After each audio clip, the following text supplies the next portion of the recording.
생생하게 상생하며 YTN 라디오 생생경제.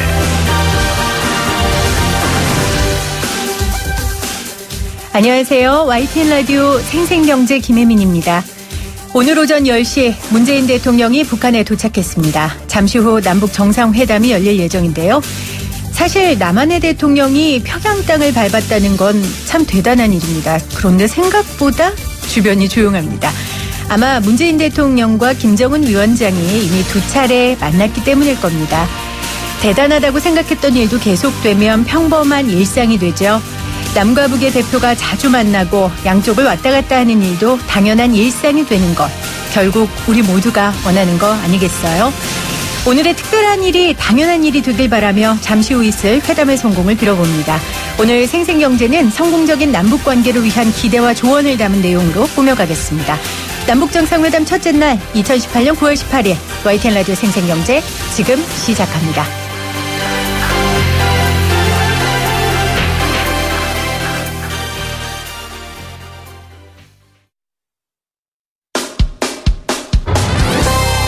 생생하게 상생하며 건강한 경제방송 YTN 라디오 생생경제.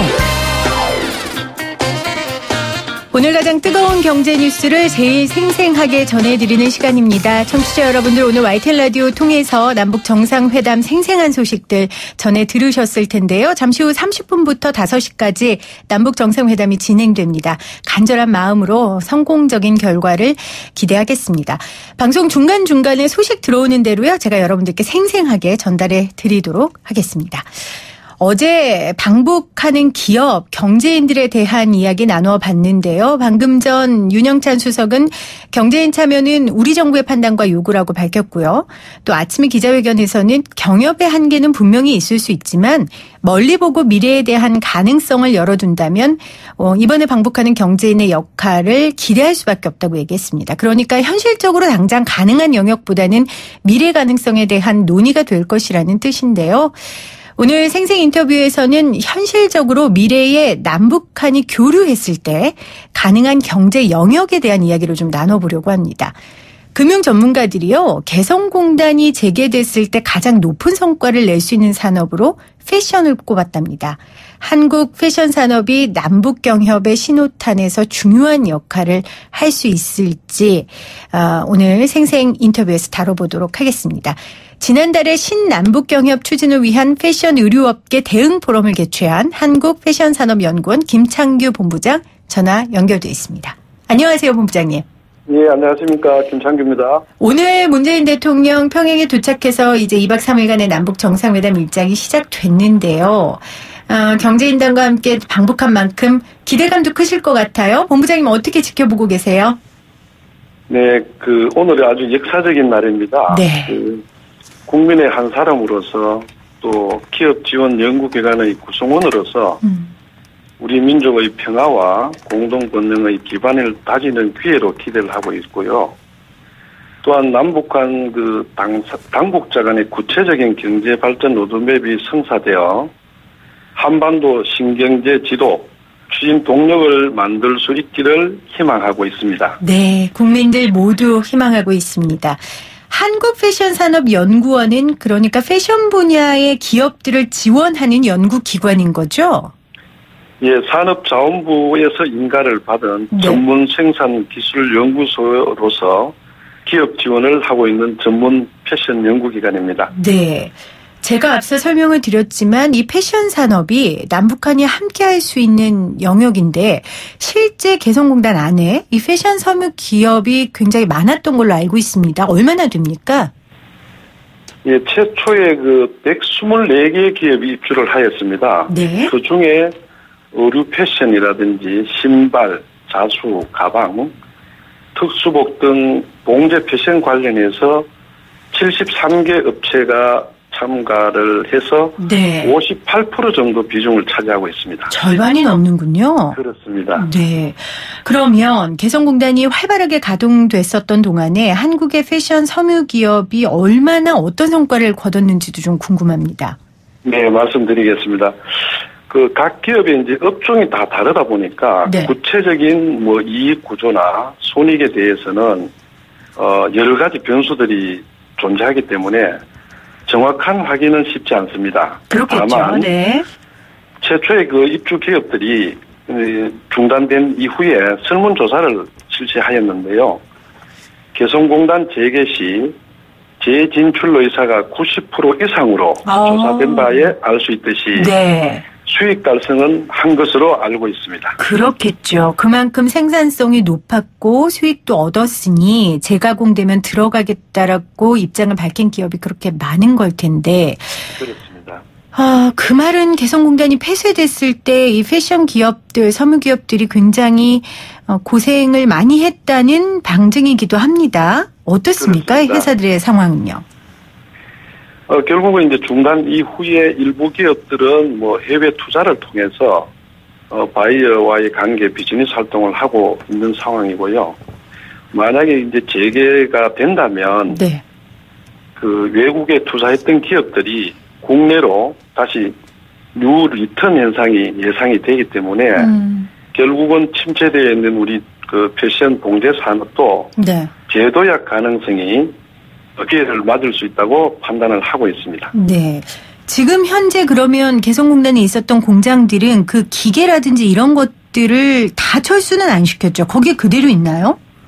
현재 그 생산 중단 상태에서 네. 기계라든지 이런 부분들은 그때 당시 상황으로 그대로 존치되는 걸로 알고 있습니다. 아, 그렇군요. 그러니까 인프라가 이미 마련돼 있으니 이제 재가동되면 돌리기만 하면 되네요.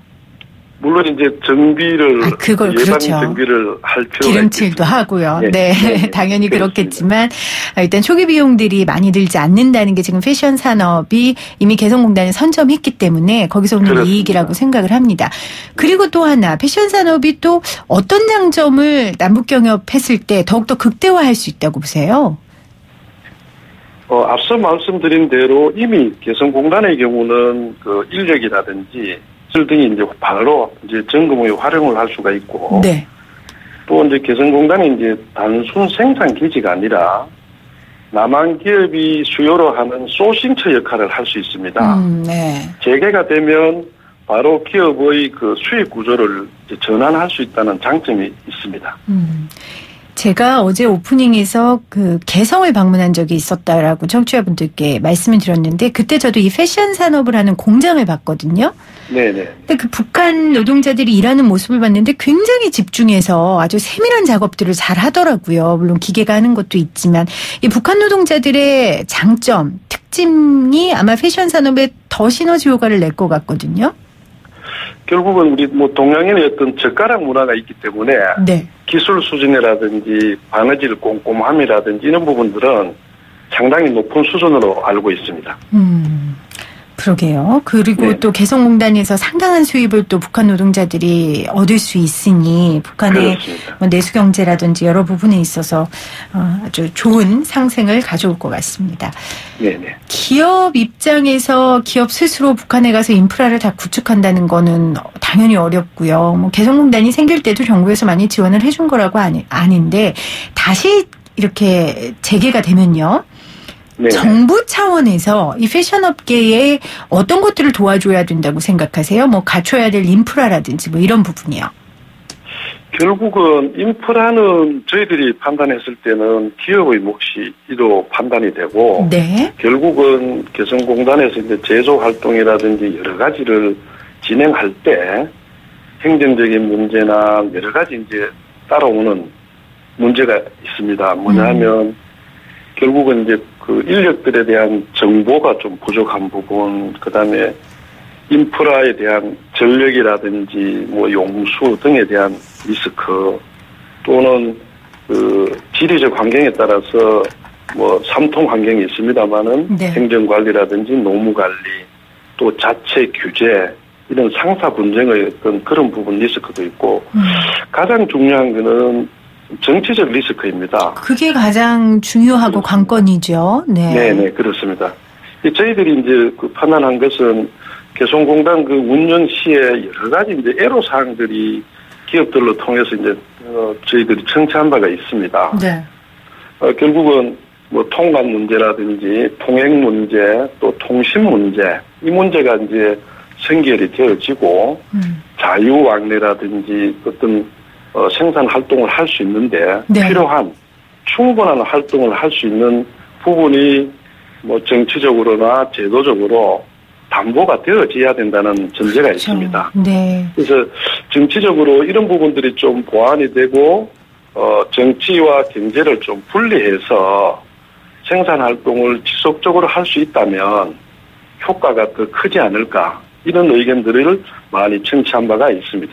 그러니까 정치적인 문제하고는 조금 별개로 경제적인 그렇습니다. 활동들이 이루어질 수 있도록 정부가 보장해 주는 것이 가장 중요하다. 그렇습니다. 그런 말씀을 해 주셨습니다.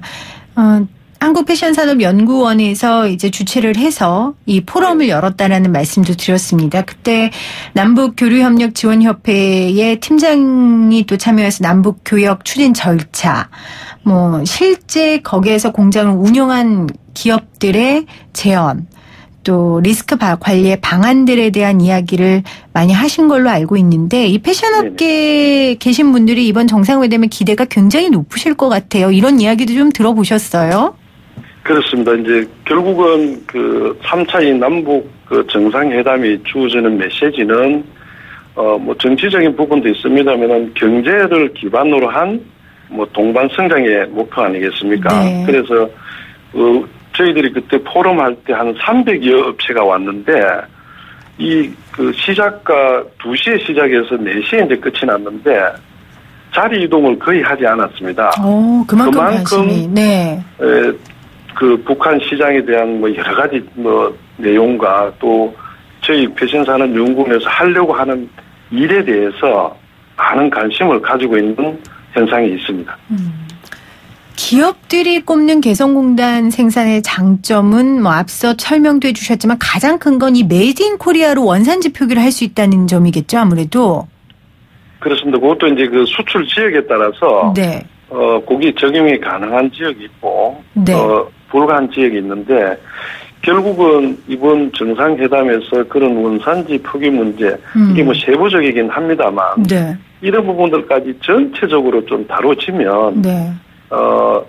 진출 기업들이 또 정치적 그 담보 아래 또 경제와 정치가 분리해서 또 비즈니스를 하게 되면 남한 기업이 어떤 좀 침체되어 있는 이 봉제 패션 산업을 좀 이렇게 한 걸음 더 회복시키는 네. 뭐 기회가 될 것으로 예상하고 있습니다. 네. 부디 이 패션업계 업체들의 바람이 이루어졌으면 좋겠는데 이런 생각도 해봅니다. 개성공단이 처음 열렸을 때는 이제 북한 노동자들의 노동력만 우리가 샀다면 이번에 다시 열리면 좀 북한의 디자인이라든지 북한의 디자이너들과 같이 협력해서 일할 수 있는 그런 콜라보레이션도 좀 할 수 있지 않을까 이런 꿈도 꿔보거든요. 그런 점도 기대할 수 있죠?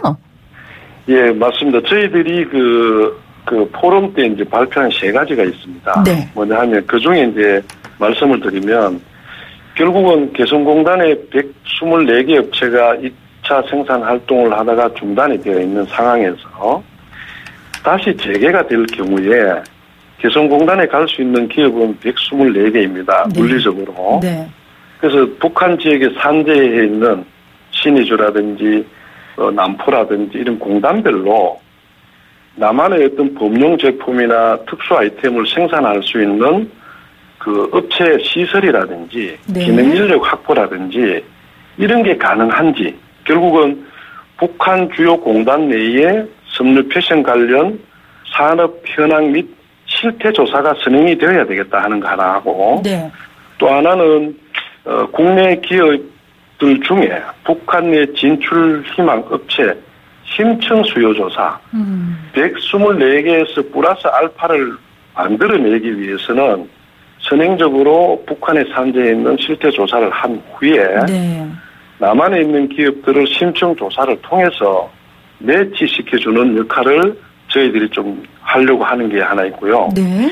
마지막에 지금 그 말씀하신 그 디자인이라든지 콜라보라든지 이런 부분을 저희들이 아울러서 저희들이 개성공단 등 주요 거점별 패션 테크 네. 지원 기반 구축이라는 내용으로 해서 이 부분 안에는 시설의 어떤 그 첨단 장비 활용 기술이라든지 디자인 기획, 유통 이런 부분들을 좀 총괄적으로 지원할 수 있는 기반 시설이 필요하다. 네. 그래서 패션 테크 지원 기반 구축을 사업을 이제 목표로 해서 포럼을 개최를 하였습니다. 네네. 이 안에는 이제 디자인의 교류 협력이라든지 장기적으로는 이제 콜라보 패션쇼라든지 또는 첨단 기술 봉제 교육이라든지 결국은 교류를 통해서 이 패션 산업 발전 영역부터 시작해서 네. 확장해 나가자 네. 하는 목표를 가지고 저희들이 연구원에서 업계 포럼을 진행하였습니다. 네. 그 내용을 포함하고 있습니다. 네. 오늘 그 성공적인 남북회담이 이루어지고 순차적으로 목표하신 바를 꼭 패션 업계에서 이루셨으면 좋겠습니다. 네네. 오늘 생생경제 성공적인 남북관계를 위한 기대와 조언을 담은 내용으로 꾸며가고 있는데요. 패션 업계의 기대에 대한 이야기 한국패션산업연구원 김창규 본부장과 말씀 나눴습니다. 본부장님 고맙습니다. 네, 감사합니다.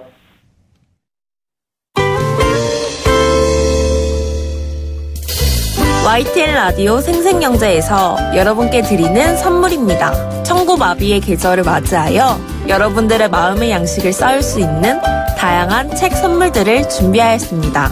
밀리의 서재에서 전자책을 자유롭게 읽을 수 있는 3개월 무료 이용권을, 한국경제신문에서 다양한 경제서적을, 요리하는 CEO 박미란 고수의 가정 간편식 응용 요리책을, 건조한 피부 톡 쏘는 탄산으로 아픈 만큼 아름다워지는 주식회사 테미스의 테미스 센텔라 탄산팩 세트까지 퀴즈를 맞추시고 의견을 보내주시는 분들께 추첨을 통하여 선물을 마구마구 보내드립니다. YTN 라디오 생생경제 지금 현재 시각 3시 29분 54초 이제 5초? 네, 3초? 네, 30분 됐네요.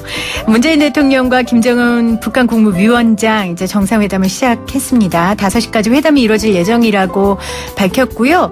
회담 장소는 아직 공개되지는 않았는데 2000년과 2007년 회담이 열렸던 백화원 영빈관이나 노동당 청사가 유력하게 거론되고 있습니다. 노동당 청사가 가장 유력하다고 말했던 것 같습니다. 이번 남북 정상회담 3대 의제는 남북 관계 발전과 비핵화를 위한 북미 대화 촉진, 또 군사적 긴장 완화 방안 등입니다. 정말 부디 실질적인 이야기들, 이제 구체적인 액션 플랜이 잘 나왔으면 하는 바람입니다. 오늘 생생 퀴즈 아주 쉽습니다. 현재 문재인 대통령은 어디에 있을까요? 남북정상회담이 지금 이루어지고 있는 곳 어디일까요? 1번 평양, 2번 개성. 정답 보내주시면서 남북정상회담에 대한 여러분들의 소원, 또 여러분들의 희망, 여러분들의 우려 뭐든지 다 좋습니다. 보내주시면 제가 생생하게 소개하도록 하겠습니다. 생생하게 상생하며 YTN 라디오 생생경제는 방송통신위원회의 방송통신발전기금을 지원받고 있고요. 포스코와 함께합니다. 저는 2부에 다시 올게요. 여러분은 지금 경제를 알지 못하는 김혜민 PD가 진행하는 경제 전문 프로그램을 듣고 계십니다.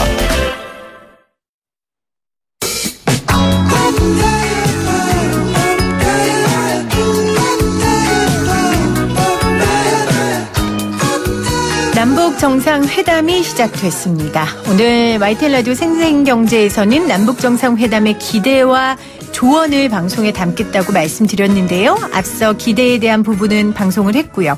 조언에 대한 내용을 좀 꾸며가 보도록 하겠습니다. 남북의 경제협력이 본격적으로 시작되면 이 인프라를 준비하는 것이 아마 시작일 겁니다. 건설 분야가 아마 가장 먼저 진행될 것 같은데요. 그 다음에는 무엇일까 생각해보면 관광 분야가 아니겠어요? 금강산 관광을 생각해봐도 그렇고요. 이 두 분야에 대한 조언을 좀 들어보려고 하는데 이 두 분야를 너무 잘 알고 계신 전문가를 오늘 생생초대석에 모셨습니다. 한보종합건설 사장, 한보철강건설사업본부 사장, 한보에너지 사장, 유원건설 사장, 극동건설, 효명건설 대표, 호텔석유와 하얏트 리젠시 제주에 이어서 2008년부터는 국내 최대 호텔 체인을 보유한 호텔 운영사인 아코르 엠버서더 코리아의 사장으로 일하신 분입니다. 현재는 평생교육 대표기업 휴넷의 회장이시기도 하시고요. 권대욱 회장 모셨습니다. 안녕하세요. 예, 안녕하십니까. 반갑습니다. 일을 왜 이렇게 많이 하셔서 이렇게 소개를 이렇게 길게 이 많은 일을 네, 참. 그동안 뭐 제가 하여튼 기업에 지금 나온 지가 한 45년 되니까요. 세월이 벌써 10년이 4번이나 지났잖아요. 아유, 그러게요. 그러다 보니까 처음에 건설에서 이제 호텔로, 그다음에 다시 이제 교육기업으로 이렇게 커리어를 지금 바꿔가면서 네. 이렇게 일을 하고 있습니다. 네. 반갑습니다, 여러분. 반갑습니다. 네. 오늘 정상회담이 이루어지는 첫날이에요. 지금 건설, 또 관광, 교육까지 이제 대표로 일하셨는데 이 건설 관광 분야가 대표님 아무래도 이 남북 관계에 있어서 경협이 시작되면 초석이 되지 않을까 싶거든요. 아, 그렇습니다. 네. 그래서 네. 하여튼 오늘 문재인 대통령의 남북 정상회담이 아주 결실을 맺기를 정말로 절실히 바랍니다. 그래서 아무래도 경협이 먼저일 것 같은데 그러기 위해서는 기본적으로 지금 사회 간접 자본 시설이 절대적으로 지금 부족한 북한의 여러 가지 도로라든지 고속도로, 고속철, 그다음에 수력 발전소 뭐 그러한 어떤 그 사회 간접 자본 시설이 네. 제일 먼저 확충이 돼야 그것이 결국은 이제 경제 발전으로 이어지는 것이고요. 두 번째로는 남북 경협이 이제 활성화되면은 국토의 중심이 상당히 길어집니다. 네. 그래서 지금 현재는 우리 관광산업이 외국인들이 거의 한 80 내지 85%, 그다음에 내국인들은 한 10 내지 15 내지 한 20% 정도 되는 이런 구조에서 앞으로 내국 관광이 굉장히 활성화될 것 같습니다. 그렇게 되면 일본처럼 내국인이 오히려 60% 이상, 네. 외국인이 한 40% 되는 그런 건전한 관광 구조가 좀 이루어질 것 같고요. 네. 그렇게 되면 우리 관광산업에도 굉장히 지금 발전이 되고 또 이북에 갖고 있는 그 중요한 그 관광자원들. 그럼요. 그건 돈으로 환산할 수 없죠. 그래서 저는 정말로 빨리 뭐 통일까지는 몰라도 서로 남북 간에 왕성한 그 경제교류 뭐 이런 것이 좀 있어주기를 정말로 네. 바랍니다. 건설 업계에 몇 년을 계셨어요, 회장님? 건설업계 정확하게 한 21년을 제가 근무를 했죠. 네.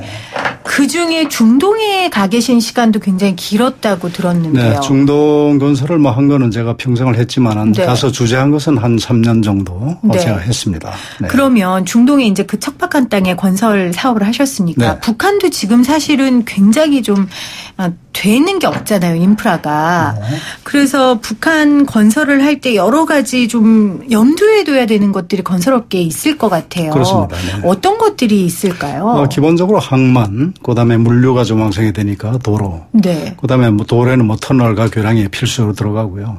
기타 모든 산업의 에너지 원인 지금 발전, 막 이런 것들이 지금 필요한데 북한의 지금 풍부한 그 수력 발전 자원을 이용한 수력 발전, 기타 화력 발전, 뭐 이런 발전소 건설, 뭐 이런 것들이 우선적으로 선행돼야 될 그러한 과제라고 생각을 합니다. 네.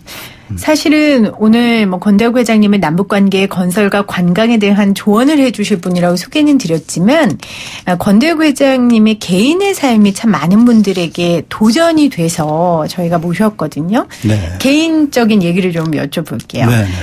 그 아까 한 40년 되셨다고 했고요. 직장인으로 대표로 생활하신 지. 대표를 한 건 33년 차입니다. 33년 차고요. 네, 총 직장 생활을. 45년입니다. 45년이요. 제가 한 10년이 좀 넘었으니까요. 예. 근데 꽃길만 걸으신 건 아니죠. 지금 제가 대표 이거 했다고 하시지만 사실은 꽃길만 걸으신 게 아니에요. 그렇습니다. 뭐 꽃길만 걸었다면 제가 이 자리에 나올 이유가 없겠죠. 그러니까 35세 건설사 대표가 될 정도로 굉장히 잘 나갔는데 네. 그다음부터 얘기를 해 주세요. 뭐 잘 나가다가 하루아침에 또 거꾸로졌죠. 왜요? 제가 이제 극동건설 사장을 그리고 35살에 사장이 된 후에 쭉 사장을 했는데 아시다시피 제가 근무하던 회사가 여러 가지 참 사유로 또 부도가 나고 법정 관리가 되고 그렇게 해서 제가 있던 회사들이 이제 망하게 되니까 결국은 뭐 자리를 보존 못하고 내치게 되는 것이죠. 그러니까 마지막으로 제가 극동건설 사장을 했는데 바로 IMF 직전이었습니다. 그래서 거기 또 동서증권이라는 그 계열사의 연쇄 부도로 인해서 네. 극동건설마저 이제 법정 관리로 들어가게 되고 네. 그러니까 하루아침에 이제 여태까지는 명함을 제가 내밀면 그렇습니까 하던 분들이 그분들에게 저를 설명할 말이 없는 거죠. 지금도 35세 어느 대표라고 하면 아우 다들 대단하다 했는데 그 당시에 35세 건설사 대표가 될 정도면 뭐 잘 나가는 정도가 아닌데 그러면 다시 백수가 되신 게 나이가 47살 때죠. 47. 한참 일할. 그렇습니다. 한참 일할 나이고 그다음에 의욕도 넘치고 또 지금은 이제 나이가 좀 들어서 수양이 됐지만 그때는 수양도 덜 된 상태니까 모든 것이 못마땅하고 불만이고 내가 왜 이런 처지에 놓여야 되나 앙앙물락하고 뭐 그러던 시절이 있었죠. 한국 경제가 가장 활발할 때 성장하시고 한국 경제가 위기였을 때 날개가 꺾이셨네요. 예, 그렇게 됐습니다. 한국 경제의 바이오 리듬하고 같이 가셨네요. 예, 뭐 참 우연히 그렇게 지금 됐죠. 그러면 47에 이제 백수가 되셨어요. 그 다음에 어떻게 하셨어요? 그러니까 빨리 이제 내 앞에 뭐 권대욱 자인은 앞에 뭐 직함을 하나 붙이고 싶은 거예요. 빨리. 조바심이 나죠. 조바심이 나죠.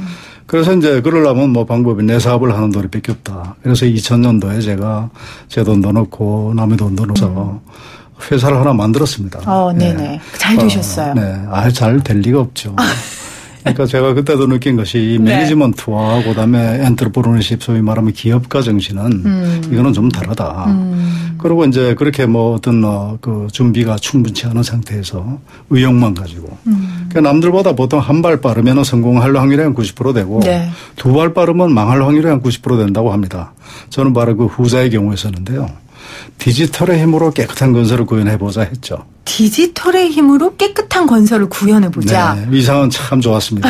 근데 조금 빨랐어요. 빨라서. 네. 뭐, 가진 돈 다 이제 참 쓰고. 그러다 보니까 이제는 전문 경영인으로서도 실패한 인생이고.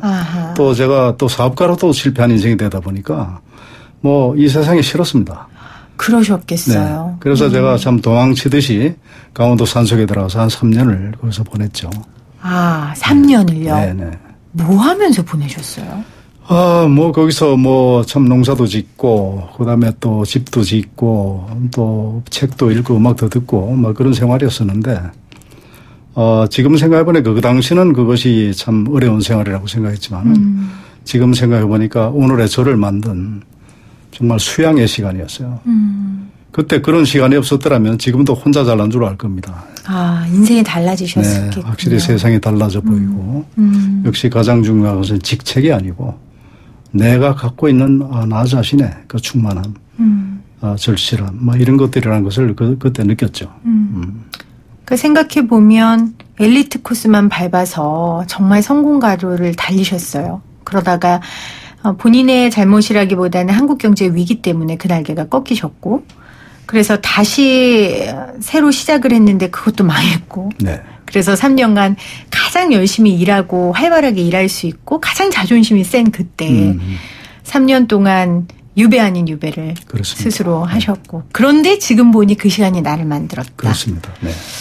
결과론적인 걸까요? 지금 대표님이 잘 되셨기 때문에 그렇게 말씀하실 수 있는 뭐 걸까요? 그렇게 얘기할 수도 있겠지만은 뭐 그런 경우를 여러 번 겪다 보니까 이 삶이란 것이 그냥 늘상 좋은 것만 있는 것도 아니고 또 나쁜 것만 있는 것도 아니에요. 네. 모든 어떤 삶의 순간순간들이 전부 다 우리에게 교훈을 주고 그런 순간순간을 우리가 긍정적으로 볼 때 보다 나은 삶이 있지 않나 하는 그런 확실한 믿음을 갖게 됐습니다.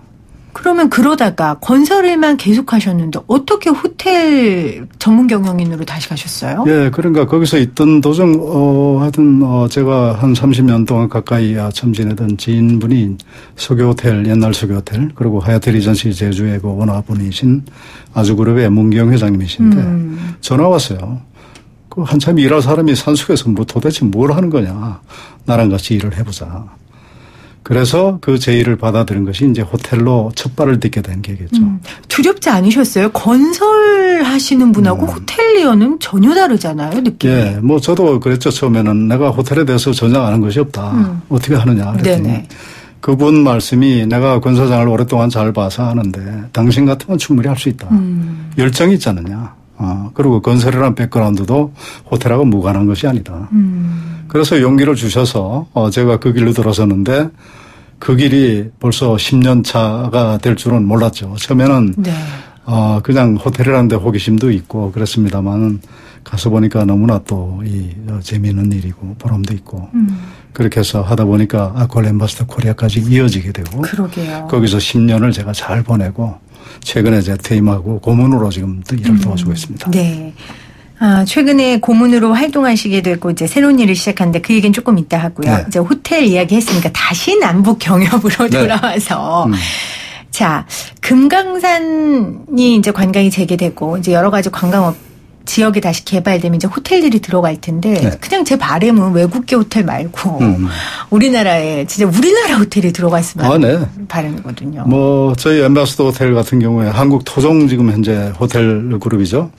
역사가 지금 62년 이상이나 되는 저희 엠바서더 호텔을 평양, 신의주, 그다음에 금강산 네. 거기에 세우는 것이 사실은 저의 꿈이기도 합니다.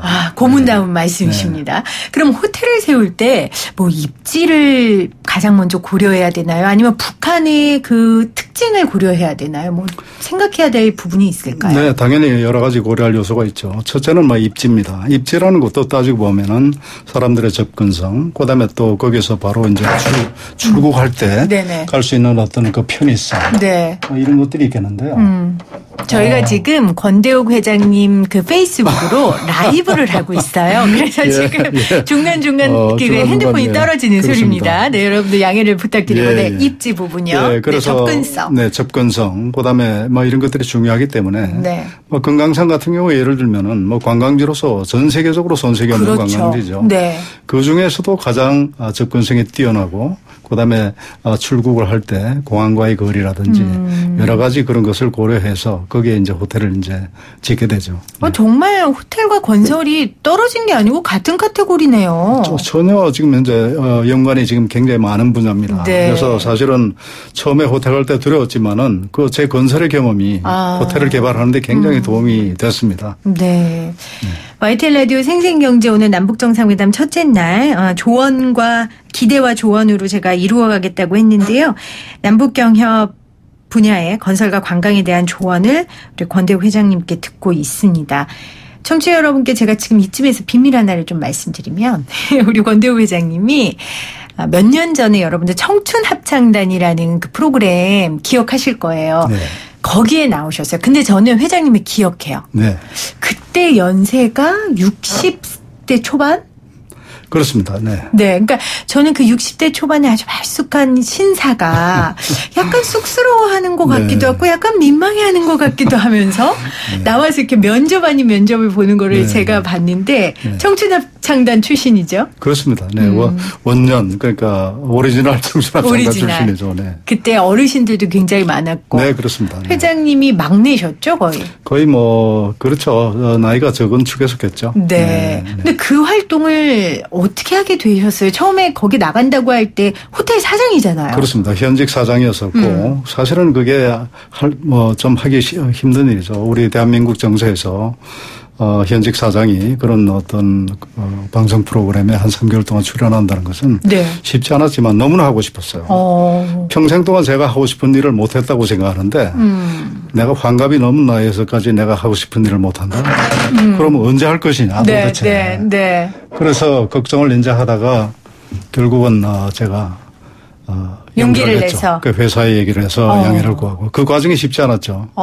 그러나 그때 우리 회사에서는 흔쾌하게 또 허락을 해주시고 그래서 잘 활동을 해서 오늘에 지금 7년 차 지금 이제 활동을 하고 있습니다. 지금도 모이십니까? 지금도 모이는 정도가 아니고 지금도 매주 화요일마다 지금 이 시간에 저희들 연습하고 있어요. 아마 우리 단원들이 이 방송 지금 들을지도 몰라요. 그렇군요. 예. 공연도 해외에도 많이 하신다고요? 뭐 저희들이 2015년도 UN 공연을 비롯해서 작년에는 오스트리아 그라츠에서 합창 페스티벌을 했고 금년에는 또 지금 9월 22일 날부터 우즈벡에서 고려인 위문 공연을 저희들이 합니다. 네.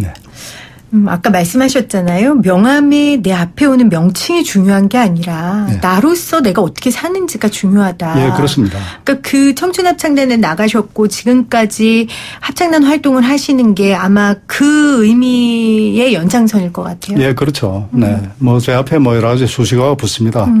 뭐 휴넷 회장, 그다음에 뭐 아콜 엠바서더 코리아의 고문, 청춘합창단 단장. 그러나 앞에 붙은 그 수식어보다는 결국은 인간 권대역이 가장 중요한 거죠. 네. 그런데 결국은 또 수식어를 하나 더 붙이셨어요. 휴넷. 이게 네. 교육 사업하는 곳인데.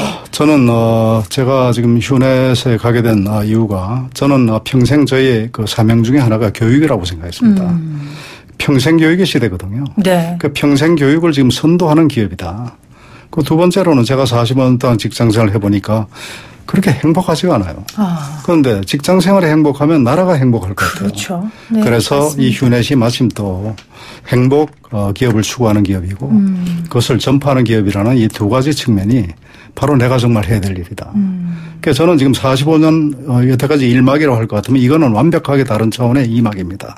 왜냐하면은 여태까지는 그저 내가 좋아하는 일, 그다음에 또 그러니까 돈도 주고 그다음에 또 보람도 있고 그렇겠지만은 정말로 내가 좋아하는 일을 내가 원해서 하는데 보람 있는 일을 하는데 회사가 돈도 주고 차도 주고 그다음에 지게도 준다. 이런 개념으로 저는 일을 지금 하고 싶습니다. 네. 출근하는 당신도 행복할 권리가 있다라는 책도 쓰셨어요. 그러니까 45년이요? 40년? 45년. 전문 경영자로 또 사업가로 또 일반 직장인으로 그렇게 사신 선배가 우리 많은 후배들한테 이야기하는 책이었는데 젊은 사업가 아니면 요즘 경제가 워낙 어려우니까요, 원장님. 네. 실패한 자영업자들 이런 분들 참 많으세요. 네네네. 그런 분들에게 좀 조언을 하신다면 어떤 네. 조언을 주시겠어요? 하여튼 용기를 잃지 않은 것이 중요한 것 같습니다. 저도 뭐 여태까지 많이 쓰러져 보고 했지만은 단 한 번도 그대로 그냥 주저앉은 적은 없었던 것 같아요. 그러기 위해서는 긍정의 마인드를 가져야 되고 네. 또 삶이라는 것이 반드시 밝은 측면이 있으면 어두운 측면도 있다는 네. 거. 어려움이 있으면 반드시 좋은 점이 있다는 거. 우리 합창단이 그런 분들에게 사실은 정말 위로를 주고 위안을 주고 그런 역할을 지금 하는 것이 저희들의 또 본질이라고 또 생각합니다. 네네. 또 한 분야의 조언을 해 주셔야겠네요. 우리 베이비붐 세대들. 그러니까 지금 이제 은퇴를 할, 네. 그리고 이미 은퇴를 해서 근데 남은 시간이 너무 많아요. 이거 좀 어떻게 지내야 되나. 네. 이런 분들에게는 어떤 조언을 하시겠어요? 저는 분명히 제2의 제3의 삶을 지금부터 설계하고 그렇게 하셔야 된다고 생각합니다. 그래서 준비를 하면은 길이 전 보인다고 생각을 하거든요. 내가 가장 좋아하는 일, 가장 잘할 수 있는 일, 그걸 가지고서 하나의 자기 업을 갖다 만드셔야 되고요. 그래서 우리 휴넷 같은 경우는 이제 그런 분들을 새로 이제 다시 말하면 용기를 가지고 새로 제2의 인생을 살게 할 수 있게끔 하는 그런 교육 프로그램도 저희들이 많이 만들고 있고요. 네. 그래서 중요한 것은 내 인생이 내가 이 세상에 뭐 때문에 왔냐는 소명의식을 좀 가지고 거기에 입각해서 자기 자신을 계속 개발해 나가면서 그렇게 하시는 것이 맞다고 지금 보고요. 네, 용기를 가지시길 바랍니다. 꿈을 꾸면 청춘이라 그러잖아요. 네. 그 말의 산 증인이시네요. 청춘이시네요, 네. 회장님. 그렇죠. 제가 이제 항상 청춘 합창단에 이제 아름다운 노래를 붙이면은 아름다운 연주가 됩니다. 그러나 거기에 꿈을 갖다가 얹으면은 그것은 사랑이 되고 통일이 되고 평화가 된다 이렇게 지금 믿고 있죠. 네. 합창단이 이제 좀 유명하다 보니까 전국 방방곡곡에서 많은 합창단이 생기고 있습니다. 그렇게 네. 생겨야죠. 네. 다만 이제 우리 청춘 합창단이 유일한 청춘 합창단이라는 점, 이 점은 제가 시청자들께 좀 말씀을 좀 드리고 네, 싶습니다. 자부심이 느껴지십니다. 네네. 오늘 남북 경협, 건설, 관광 이런 부분의 조언은 또 구했고 우리 대표님의 인생 이야기도 나눴는데 휴넷 이제 교육 프로그램에 대해 교육 분야에 대해 활동을 하세요. 통일이 되면 또 이런 교육 분야에서 해야 할 일이 사실은 굉장히 많죠. 제일 먼저 사실은 그렇죠. 부담감 없이 그렇게 진출할 수 있는 것이 저는 교육 분야라고 생각합니다. 저희들 교육이라는 것이 굉장히 이 범위가 굉장히 다양하거든요. 직무교육서부터 인성교육, 문사철 이런 어떤 다양한 그런 교육적들이 있기 때문에 제일 먼저 이 북한에 이런 교육 프로그램들이 좀 나가서 같은 레벨로 우리가 빨리 성장할 수 있는데 교육이 천병의 역할을 해야 될 것으로 알고 준비를 하겠습니다. 네. 8735님께서 3년 동안 산속에 계셨다는데 가족들 생계는 어떻게 하셨는지 궁금하네요. 전직 CEO여서 생계 문제는 없으셨나요? 네, 뭐 적절한 질문인데요. 네.